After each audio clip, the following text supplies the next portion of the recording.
Hi friends, நாம் இன்று பார்ப்பது மாலை நேர ஸ்நாக்ஸான தட்டை செய்வதை பற்றி தான் நாம் இந்த வீடியோவில் பார்ப்போம். This video sponsor by mod mobile app. இந்த ஆப் இப்போது ப்ளே ஸ்டோரில் அவைலபிளாக உள்ளது. இந்த ஆப்பை பயன்படுத்தி நமக்கு தேவையான மளிகை பொருட்களை வாங்கி கொள்ளலாம்.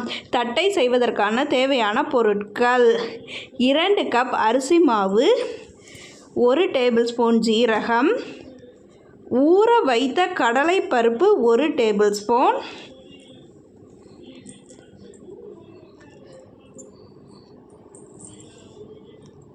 பொரிப்பதற்கு தேவையான அளவு எண்ணெய் எடுத்துக்கொள்ள வேண்டும். தேவைக்கேற்ப சிறிதளவு உப்பு எடுத்துக்கொள்ள வேண்டும்.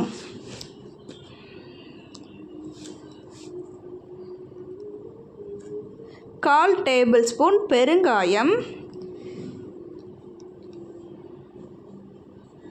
1 கப் பொரிகடலை மாவு,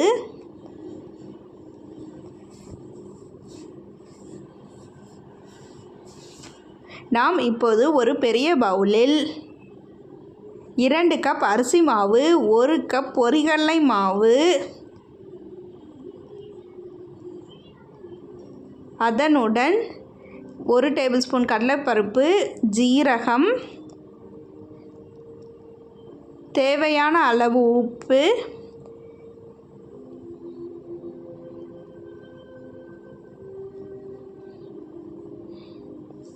பெருங்காயப்பொடி சேர்த்து 1 டேபிள் ஸ்பூன் மிளகாய் வத்தலும் எடுத்துக்கொள்ள வேண்டும். மிளகாய் வத்தலும் சேர்த்து கொள்ள வேண்டும். நாம் இப்போது சிறிதளவு எண்ணெயை சூடாக்கி எண்ணெயும் சேர்த்து இதில் பிசைந்து கொள்ள வேண்டும். எண்ணெய் இல்லாவிட்டால் நாம் சிறிதளவு பட்டர் போட்டு பிசைந்து கொள்ளலாம்.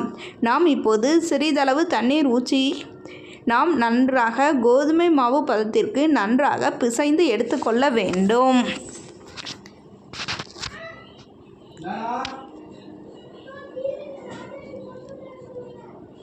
அதை சிறிது உருண்டையாக உருட்டி எடுத்துக்கொள்ள வேண்டும்.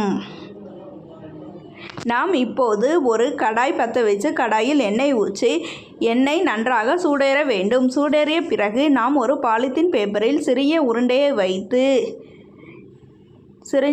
வைத்து நன்றாக தட்டினால் தட்டை போன்று வரும். நாம் அதை எண்ணெயில் போட்டு நன்றாக பொரித்து எடுத்துக்கொள்ள வேண்டும். அவ்வாறு பொரித்து எடுத்தால் சிறு குழந்தைகளுக்கு ஈவினிங் ஸ்நாக்ஸான தட்டை ரெடி.